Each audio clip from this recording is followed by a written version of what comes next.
Leur seule obsession, l'Algérie.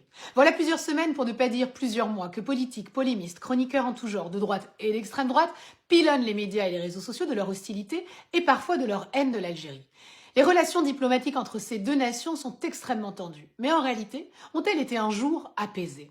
On ne se défait pas de son histoire, pas plus qu'on arrive à se défaire de ses mauvaises habitudes.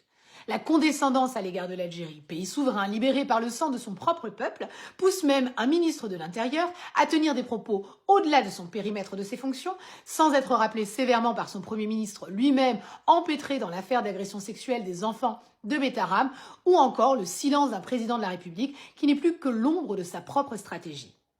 Focalisé sur la guerre d'Algérie, le grand public, lui, découvre à peine ce qu'a été la conquête algérienne. C'est la force du récit national, ou plutôt du grand mensonge national.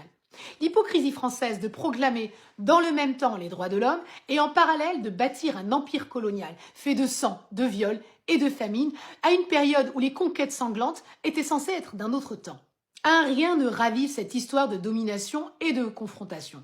L'emprisonnement de Boualem Sansal, par exemple, où on ne réalise pas que si on somme l'Algérie de le libérer, c'est le meilleur moyen de le laisser croupir dans sa cellule. Ou encore ce journaliste Jean-Michel Apathy, qui a le courage de dire que la conquête algérienne fut aussi inhumaine qu'un Nouradour Suglan se voit être suspendu d'antenne quand les propos d'un Éric Zemmour sur l'islam, les Noirs, les Arabes, propos eux bien condamnés par la justice, ne l'empêchent pas pourtant d'être sur nos écrans.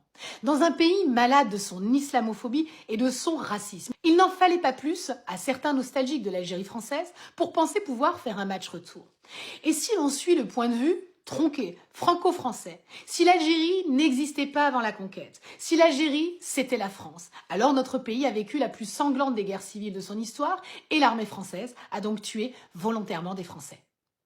Notre pays doit avoir suffisamment de maturité et d'honnêteté pour reconnaître la part immonde de son histoire avec l'Algérie et de cesser de romancer la colonisation sous couvert d'une mission civilisatrice. Quand on connaît quelques indicateurs comme le taux de scolarisation de ce qu'on appelait les enfants d'indigènes, ou encore quand on sait que les écoles, les hôpitaux, les routes, les industries ont été bâtis dans le but unique de répondre aux besoins des colons, le culot, c'est de demander aujourd'hui aux Algériens de dire merci.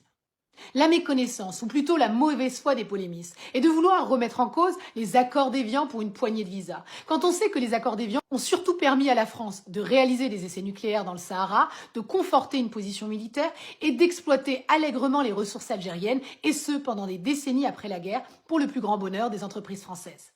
Alors, ne vous y trompez pas, un certain nombre de tensions politiques et sociales que nous vivons dans notre pays ne sont que les déflagrations de notre passé colonial que l'on ne sait pas gérer. Que cessent donc les provocations stériles, que la diplomatie reprenne ses droits et qu'on accepte d'être enfin dans une relation d'État à État. Frantz Fanon disait que le colonialisme se bat pour renforcer sa domination et qu'il se bat aussi pour maintenir identique l'image qu'il a de l'Algérien et l'image dépréciée que l'Algérien doit avoir de lui-même. Dites-leur que ce temps est révolu, que nous sommes tous héritiers de cette histoire. Je suis fille et petite-fille d'Algériens. Tahia Jazair. Il suffit d'observer le débat public pour comprendre qu'une partie de la classe politique et médiatique française parle de l'Algérie avec une insistance étonnante.